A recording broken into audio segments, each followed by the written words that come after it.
Right Telugu రాష్ట్రాల్లో వినాయక చవితి వేడుకలు వైభవంగా ప్రారంభమయ్యాయి.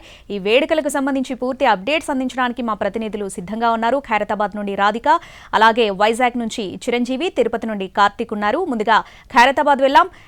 రాధిక, అక్కడ ఎన్ని గంటలకు తొలి పూజ ప్రారంభం కాబోతుంది? ఎటువంటి ఏర్పాట్లు చేశారు? డీటెయిల్స్ ఏంటి? తెలుగు రాష్ట్రాల్లో ఘనంగా వినాయక చవితి ఉత్సవాలు జరుగుతున్నాయి. అయితే ఖైరతాబాద్ వినాయకుడికి మరి కాసేపట్లో తొలి పూజ అందుకోబోతున్నారు. మనం ఒకసారి విజువల్లో చూస్తే కూడా అర్థమవుతుంది. మహాగణపతికి తొలి పూజ అందించడానికి గవర్నర్ మరి కాసేపట్లో ఇక్కడికి రాబోతున్నట్టుగా కూడా తెలుస్తుంది. గవర్నర్ చేతుల మీదుగా తొలి పూజ అందుకున్న తర్వాత మిగతా కార్యక్రమాలన్నీ, పూజా కార్యక్రమాలన్నీ జరుగుతాయి.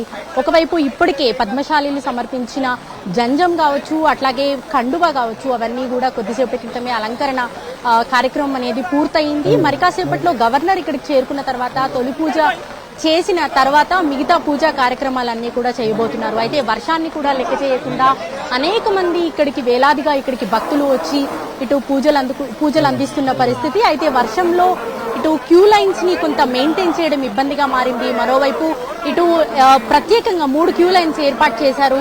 విఐపి క్యూ లైన్స్ ఏర్పాటు చేశారు. ప్రత్యేక పూజలు చేయడానికి ఇటు క్యూ లైన్స్ ని కూడా ఏర్పాటు చేశారు. కానీ మనం ఒకసారి విజువల్లో చూస్తే కూడా మనకి ఇక్కడ స్వామివారి పాదాల దగ్గర ఒకసారి చూస్తే విపరీతమైన క్రౌడ్ మనకి కనిపిస్తూ ఉంది. మరి కాసేపట్లో ఇటు గవర్నర్ రాబోతున్నారు కాబట్టి కంప్లీట్ ప్రోటోకాల్ పోలీస్ అంతా కూడా ఇక్కడ మొత్తం మోహరించి ఉన్నారు.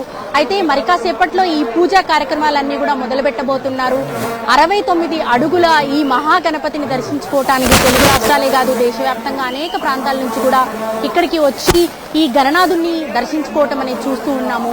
71 సంవత్సరాల కలిగిన ఈ మహాగణపతిని దర్శించుకోవటానికి వివిధ ప్రాంతాల నుంచి కూడా ఇక్కడికి వస్తూ ఉండటం మనం చూస్తూ ఉన్నాము. Shravani. Right Radhika, thanks for the updates.